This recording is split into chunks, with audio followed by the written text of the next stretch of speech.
कितना महत्वपूर्ण है अल्पसंख्यकों के लिए? देखिए, हम लोग आज यहाँ पर डॉक्टर बाबा साहेब अम्बेडकर चौक पर डॉक्टर बाबा साहेब अम्बेडकर के वहाँ हार चढ़ाने आए हैं।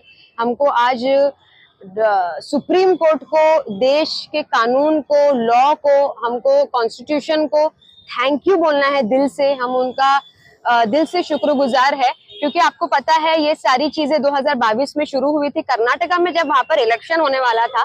तो जैसे सबको पता है कि गंदी राजनीति जो है वो बीजेपी अक्सर करती है, एक वोट पोलराइजेशन के लिए करती है, एक माहौल क्रिएट करती है डिस्टर्ब करने का, कि एक भय का माहौल क्रिएट करने की कोशिश की जाती है। जब वो लड़की के ऊपर बहुत सारे लड़के नारे लगाते हुए आए थे और हिजाब बैन वहां पर हो गया था कर्नाटका में।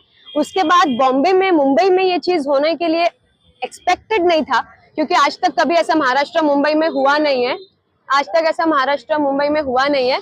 बट मुंबई की एक कॉलेज में ये चीज हुई कुछ महीनों पहले। फिर वहां के तीन स्टूडेंट्स ने जाकर के हाई कोर्ट में अपील किया। हाई कोर्ट से अपील रिजेक्ट हुई तो उन्होंने सुप्रीम कोर्ट में अपील किया। अगर आप सुप्रीम कोर्ट और लॉयर्स के बीच का कॉन्वर्सेशन सुने तो आपको समझ में आएगा कि कितने अच्छे से उन्होंने इस चीज को पूरी तरीके से इग्नोर किया है और कहा है कि महिलाओं को जो पहनना है वो पहनेंगे। अगर आप उनके रिलीजन से देखेंगे तो ऐसा तो वो नाम भी नहीं बता सकते फिर कॉलेज में। अगर आपके नाम से भी तो आपको उनका रिलीजन जो है वो पता चल जाएगा, तो फिर पहनावे से क्या बात है। तो आज तक जब ये चीज नहीं हुई तो अब क्यों आपको ये करना है।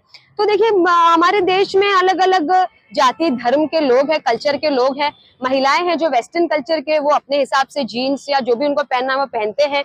जो मुस्लिम कल्चर के लोग हैं वो सलवार सूट पहनते, हिजाब लेते, जिनको लेना है वो लेते, नहीं लेना है वो नहीं लेते। आपको इसमें इंटरफेयर क्यों करना है। ऐसे बहुत धर्म है, नॉन मुस्लिम भी, हिंदू धर्म में भी, राजस्थानी धर्म के भी लोग हैं जो यहाँ तक के घूंघट लेते हैं। बट आपको बार बार मुस्लिम समाज को ही क्यों टारगेट करना है। जिसका जो कल्चर है वो उसके हिसाब से चलने की कोशिश करता है, चलने की राह एक चाह रखता है। तो भारत देश इसी का तो नाम है।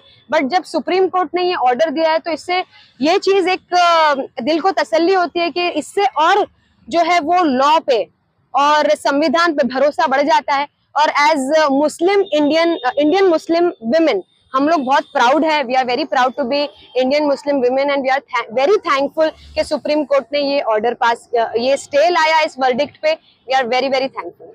मैडम, लेकिन सुप्रीम कोर्ट द्वारा फैसला अब तक नहीं आया, लेकिन सिर्फ स्टे लगाई गई है जी। लेकिन जिस तरीके से शिक्षा के अंदर, क्या अगर हिजाब को पहनकर अगर आपको शिक्षा ही प्राप्त करनी है तो उसके लिए थोड़ा जो स्कूल का ड्रेस होता है उसको पहनने की जरूरत है कि नहीं?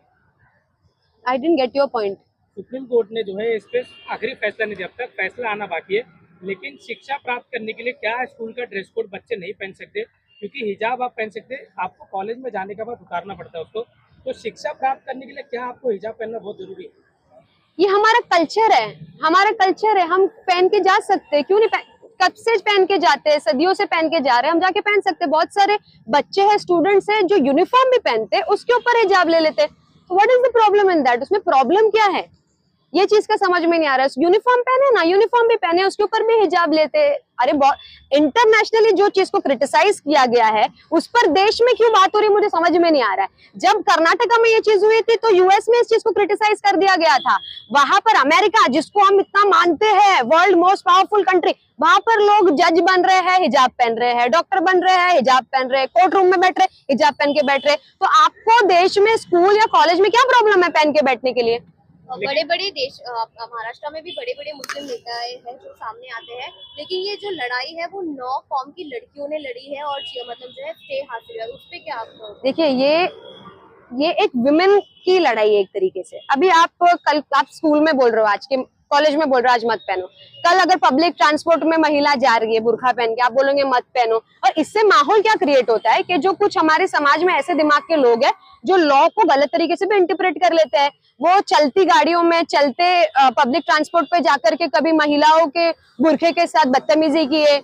उनको तो ये समझ में नहीं आएगा कि कॉलेज या स्कूल का बोला या कुछ ऐसा। वो जाकर उन्होंने पब्लिक ट्रांसपोर्ट पे बदतमीजी की, बुर्का खींचे, बुर्का छीने, तो फिर आप इसकी जिम्मेदारी कौन लेगा। मेरा पॉइंट ये है कि देश में बेहतर मुद्दे हैं बात करने के लिए। आपको रिलीजन और कल्चर पे क्यों जाना है लोगों के। महिलाओं के ताल्लुक से बहुत सारे मसले आई थिंक जिसपे गवर्नमेंट को आई थिंक जोर देने की जरूरत है। मैडम, जिस तरीके से आर्गुमेंट हुआ उसको लेकर सुप्रीम कोर्ट में ये कहा गया कि जो बच्चे पढ़ने के लिए आते हैं उनके अटेंडेंस को लेकर तकलीफ होती है, क्योंकि हम पहचान नहीं पाते कि वही बच्चे हैं जो पढ़ रहे हैं। ऐसा आर्गुमेंट हुआ है। अरे ये बोलने की बातें, आर्ग्यूमेंट करने के लिए तो कुछ भी आर्ग्यूमेंट करेंगे ना। ये क्या नया है, क्या न्यू पहन रहे, क्या न्यू लॉ आया है कि अभी अभी लोग हिजाब पहनना चालू कर रहे हैं, अभी क्यों प्रॉब्लम हो रही है उनको? बस ये प्रॉब्लम ये है कि जब इलेक्शन इट्स ऑल पॉलिटिक्स, वरना सालों से पहन के आ रहे, प्रॉब्लम नहीं हो रही, आज प्रॉब्लम हो रही है। ये कैसी प्रॉब्लम है? जो है हिजाब पर पाबंदी लगाई है, कोई भी ड्रेस कोड पर पाबंदी नहीं है, सिर्फ उनको धार्मिक जो चीज है उसी से है। तो इस पर आप क्या कहेंगे?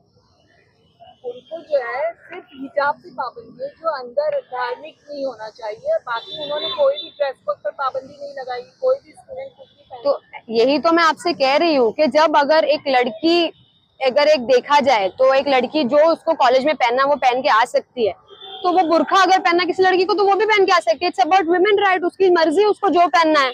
हम वेस्टर्न कल्चर को भी तो प्रमोट कर रहे हैं ना, हम वेस्टर्न कल्चर को भी तो प्रमोट करें, जाके रोक थोड़ी ना रहे आप लोग। गवर्नमेंट जाके वहां पे रोक थोड़ी ना रही कि आप क्यों पब्लिकली ऐसा पहन के घूम रहे हो, वैसा पहन के घूम रहे हो। तो जिसकी जो महिला की जो मर्जी वो पहन के घूमे।